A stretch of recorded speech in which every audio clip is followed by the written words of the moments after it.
Nesse vídeo eu vou te falar 7 conceitos que vão fazer sua nota decolar. Não são conceitos para você chegar até os 30 acertos em humanas, mas são conceitos para quem já está perto dos 35 passar de 40 pontos. Mas claro que entendendo esses conceitos você vai poder usar em qualquer nível, mas são conceitos que vão além do que é ensinado na escola. E eles caem no Enem e eles caem em geral em umas questões mais difíceis, que são umas questões que cobram, além da matéria de história, geografia, filosofia, cobram esses conceitos mais universais de humanas. Então passa a ser até uma pegadinha na prova. Então, sem mais enrolação, vamos para o primeiro conceito. A história não é uma linha do tempo. A gente é ensinado na escola como se fosse uma linha do tempo, que vem lá Grécia, Roma, feudalismo, capitalismo, Primeira Guerra Mundial, Segunda Guerra Mundial, Guerra Fria, dias de hoje, como se fosse uma linha. Mas a história não é assim. Ela é muito mais parecida com uma rede do que com uma linha. Ela é como se fossem várias linhas de várias civilizações diferentes e essas linhas vão se cruzando. Essa visão de uma linha só e causa e consequência, começando lá antes do Império Romano, antes da Grécia e vindo até hoje, é uma visão muito eurocêntrica da história. E não é a visão real da história da humanidade. A história da humanidade é formada por essas várias linhas.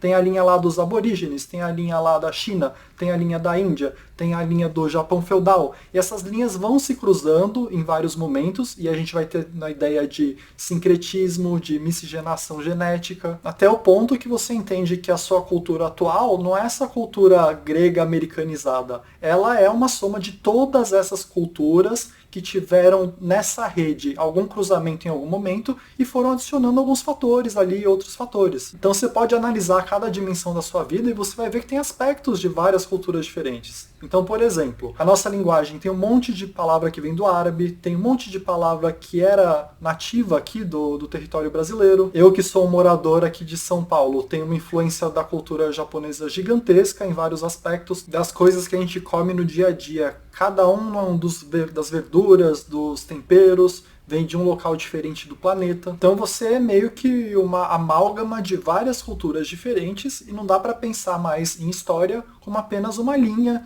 de causa e consequência que segue apenas algumas civilizações no mundo.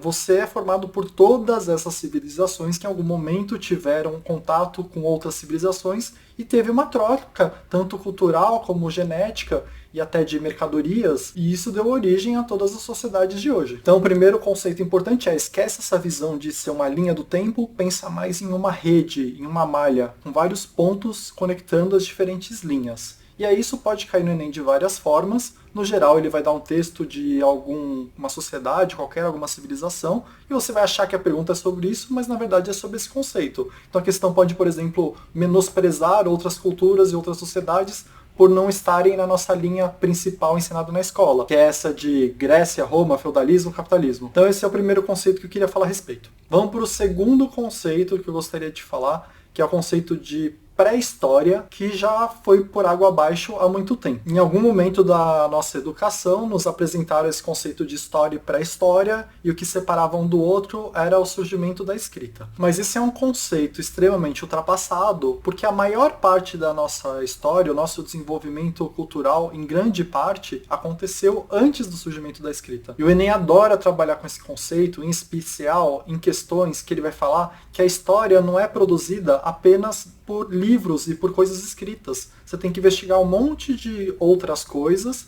para ir construindo a nossa história. Então você tem que investigar a questão arqueológica, você tem que fazer pesquisa relacionada à antropologia, você tem que ir lá ver os artefatos que usavam antigamente. Tem até uma questão biológica, que a nossa cultura hoje teve influência neandertal, e a gente tem em nós genes neandertais. Então a nossa história, a nossa cultura não se restringe nem apenas ao Homo sapiens. Então algo que o Enem espera de você é que você entenda a história humana como algo muito mais amplo do que esse conceito de história e pré-história. Se você for pensar, várias das descobertas humanas importantes e aspectos culturais que você conhece surgiram bem antes da escrita.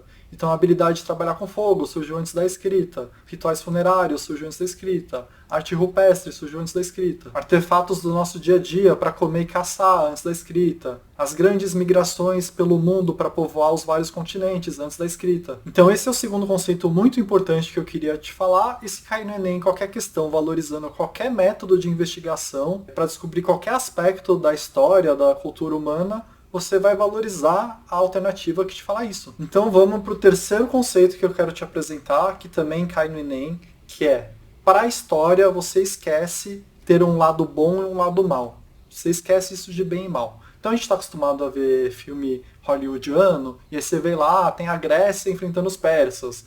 A Grécia são os heróis e os persas são os vilões. Mas não é assim que as coisas funcionam. Quem é herói e quem é vilão numa história depende do que te contam depois, depende do discurso. Ambos são igualmente importantes, ambos têm lado positivo e lado negativo, e é óbvio que se a gente olhar por um aspecto de direitos humanos, que é uma coisa recente na história humana, você vai avaliar como um sendo mais mal que o outro, levando em conta apenas a violência. Agora, em termos de qual tem mais sucesso, qual é mais avançada, isso é extremamente relativo. Então você nunca vai assumir que um lado é melhor ou pior só porque você teve na escola essa educação mais eurocêntrica. Então, por exemplo, no caso dos gregos contra os persas, você vai pensar, os gregos, por exemplo, eram uma sociedade escravocrata. Isso para mim já seria um argumento suficiente para você colocar os gregos como vilões também.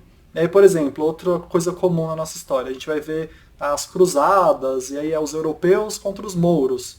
E aí também fica essa questão, quando a gente vê filme de cruzada, os heróis são os cavaleiros lá da Idade Média, mas não é assim também, se for pensar a contribuição dos mouros para a nossa sociedade atual é imensa. Se você for pensar nessas trocas durante a Idade Média, que em grande parte foram guerras, veio para o Ocidente, para a Europa, grande parte da matemática de hoje, da arquitetura de hoje, e vários avanços em termos de medicina. Porque enquanto na Europa a igreja estava proibindo você de ter livro e de estudar, estava tendo ascensão lá no islamismo, e estava sendo feito um monte de descoberta que ia reverberar aí pela história da humanidade. Então você pode falar que durante esse período aí quem eram os heróis na verdade eram os mouros e não os europeus. Então isso é muito relativo. O bem e mal é extremamente relativo. E isso também cai no Enem e no geral se tiver um textinho que está puxando a sardinha para algum lado, você tem que olhar isso com um olhar crítico e procurar alguma alternativa como certa aquela que defende que não tem um lado que é o vilão, não tem um lado que é melhor ou pior. E aí vamos para o quarto conceito importante para você tentar gabaritar essa prova, que é a questão do progresso.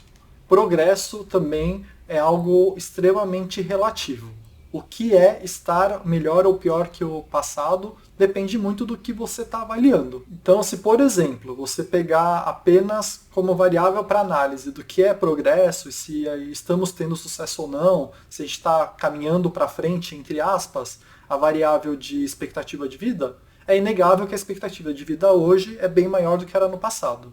Mas se você pegar, por exemplo, o número de atrocidades, capacidade do ser humano de destruir a si próprio, hoje é bem pior que no passado. Se você avaliar a riqueza apenas do ponto de vista material, do dinheiro, hoje tem muito mais que no passado. Se você avaliar do ponto de vista de biodiversidade, hoje tem muito menos que no passado. Se você avaliar a qualidade de vida como disponibilidade de tecnologia, hoje está melhor que no passado. Se você avaliar a qualidade de vida como quantidade de tempo livre diariamente, a média hoje é pior do que quando a gente era coletor-caçador. Então, se qualquer momento do Enem mencionarem a palavra progresso, se tiver um textinho falando que estamos melhorando, que estamos indo para frente, você já tem que olhar com um olhar já desconfiado, que provavelmente o que está te pedindo para fazer é uma crítica em relação àquele texto, e não para você dizer que está certo aquilo. E trabalhar com esse conceito é algo que o Enem também gosta. Então vamos para o quinto conceito que você precisa ir para o Enem sabendo, que também é cobrado nas questões mais complicadinhas. Assim como o bem e o mal são relativos, o certo e errado também é relativo. O que é certo e errado muda de tempos em tempos. Uma visão cristã do que é certo e errado é diferente de uma visão nietzschiana do que é certo e errado. E aqui você sempre precisa lembrar que direitos humanos é uma construção social e é algo recente na história da humanidade. E eu, Lambert, acredito em direitos humanos, acho que é algo extremamente correto, é meio que um script para a gente não fazer atrocidades. Mas isso não existiu desde sempre, e cada cultura vai valorizar uma coisa como certo e errado. Isso a gente pode até pensar no nível da violência. Para algumas culturas, em determinados momentos, violência era extremamente aceito, e às vezes era até esperado, e às vezes até benéfico. E aí eu vou usar dois exemplos bem simples, mas só para você ter uma ideia de como isso muda ao longo do tempo, e pode mudar mais para frente também, vai saber. Então, por exemplo, você vai pegar os vikings. O viking que iria para o céu dos vikings, que é a Valhalla, era o melhor guerreiro, era quem matava mais, cometia mais assassinatos. Para um viking na Escandinávia, naquela época, o certo era ser um assassino dos adversários. Esse era o certo. E aí eu vou pegar um exemplo um pouco mais violento que ilustra muito bem como tudo depende de contexto. E a maioria das coisas que a gente acredita hoje como certo e errado são construções sociais. Então, em alguma escola, algum cursinho, alguma vez, me contaram essa história de antropologia que me marcou bastante, que é o seguinte. Tinha duas tribos adversárias e as duas, quando capturavam o adversário, elas tinham por costume comer o adversário para pegar a força, o espírito dele. Então acreditavam, naquele momento, naquelas tribos, que consumindo o corpo do adversário você ficaria mais forte. E aí, em certa batalha, uma das tribos capturou o filho do chefe da outra tribo e não quiseram comer o corpo dele, não quiseram comer o coração dele, sei lá, acharam que a carne era ruim. E isso pro pai que teve o filho capturado, foi um insulto. Foi muito pior do que se tivessem comido a carne do filho. Porque pela crença dele, não aceitarem comer a carne do filho era um desrespeito a toda a linhagem dele, ao sangue dele, à história dele. Porque para ele, se comessem a carne do filho, queria dizer que aquela carne era boa, aquilo era poderoso. Então essa história ilustra bem que até o canibalismo, que hoje em dia a gente considera algo extremamente violento, atroz, que nunca deve ser feito de modo algum, em algum contexto era algo que era esperado, e se não acontecesse era pior do que se acontecesse. Então eu espero que você saia dessas historinhas e nesse conceito sabendo que as coisas que você acredita como certo e errado são construções sociais.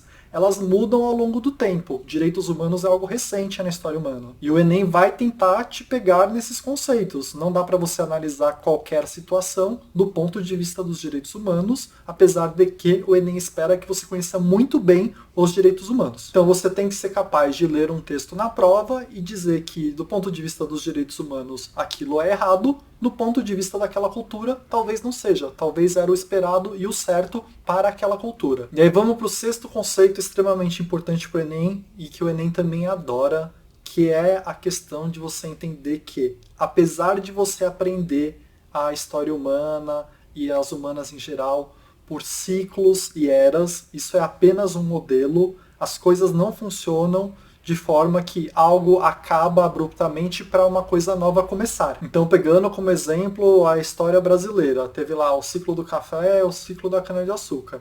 Esses ciclos nunca terminaram. Até hoje a gente vende uma porrada e produz uma porrada de café e cana-de-açúcar. O que acontece é que, para fins didáticos, esses produtos em algum momento tiveram uma importância bem maior que outros, e aí a gente dá o nome dessa fase de ciclo, como se antes não tivesse nada, e aí passou a ter só isso e depois não tivesse mais nada.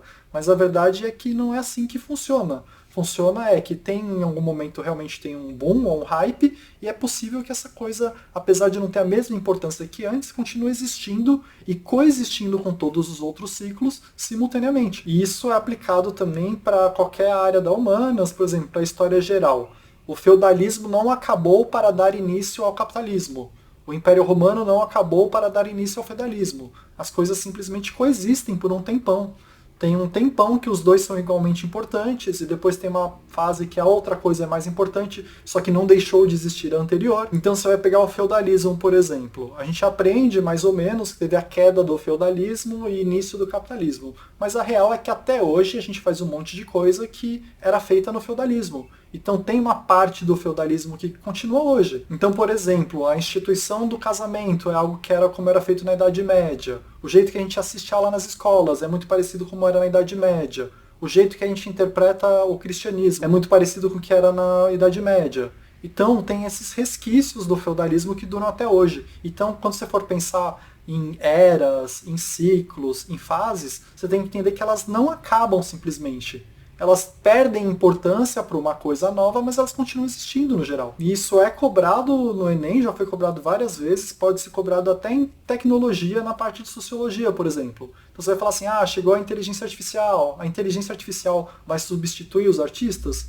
Muito provavelmente não, muito provavelmente vai ter duas modalidades, três modalidades, os artistas que não usam a inteligência artificial, mas continuam tendo um trabalho para fazer, que depende de seres humanos fazendo, vai ter artistas que só usam inteligência artificial, e vai ter um que prefere usar os dois simultaneamente, porque traz mais produtividade. Então até pode acontecer de algo substituir o outro, mas no geral algo chega, ganha mais importância do que tinha anteriormente, mas o que tinha anteriormente não acaba abruptamente. E às vezes existe até para sempre, mas numa escala menor. Então esse é o sexto conceito, para você meio que esquecer essa ideia de ciclos, fases, eras, como se elas tivessem um início extremamente bem definido, um fim bem definido. Não é assim que as coisas funcionam. E isso me leva ao nosso sétimo e último conceito do dia, também extremamente importante, que é a ideia de manutenção do status quo. É algo que o Enem idolatra. Essa expressão, manutenção do status quo, traduzindo meia boca, é tentar manter as coisas como elas são.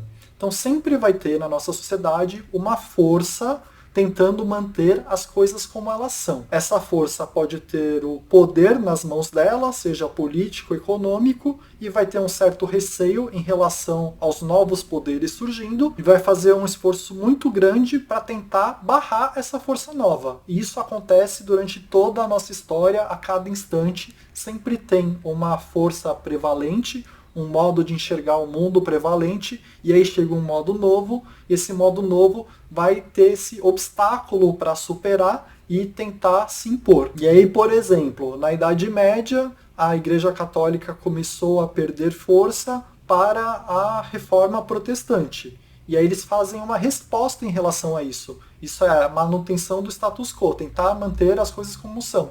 E fazem a própria reforma católica, para tentar não perder poder. E isso acontece o tempo todo para cada ideia nova. Aí é capitalismo contra comunismo, aí é direita contra esquerda. Diariamente está tendo essa oposição de forças, um que está mais no poder, um tentando pegar o poder. O que está no poder você vai chamar de tese, o que está tentando pegar o poder para si, tirar o que está do poder você vai chamar de antítese, e o resultado final das coisas, que não necessariamente é a vitória de um lado ou de outro, pode ser uma junção dos dois, uma fusão, você vai chamar de síntese. E esse modelo de pensar é como se fosse meio que um motor aí da humanidade. A tese tentando fazer a manutenção do poder, a manutenção do status quo, deixar as coisas como são, e um poder novo tentando tirar o poder desse poder predominante, que a gente vai chamar de antítese. E esse era o último conceito que eu queria apresentar para vocês. Eu fiz um vídeo de linguagens muito parecido com esse também, que para te dar ideias novas que caem no Enem. Eu vou deixar aqui agora no final para você ir lá checar se quiser. Então por hoje é isso.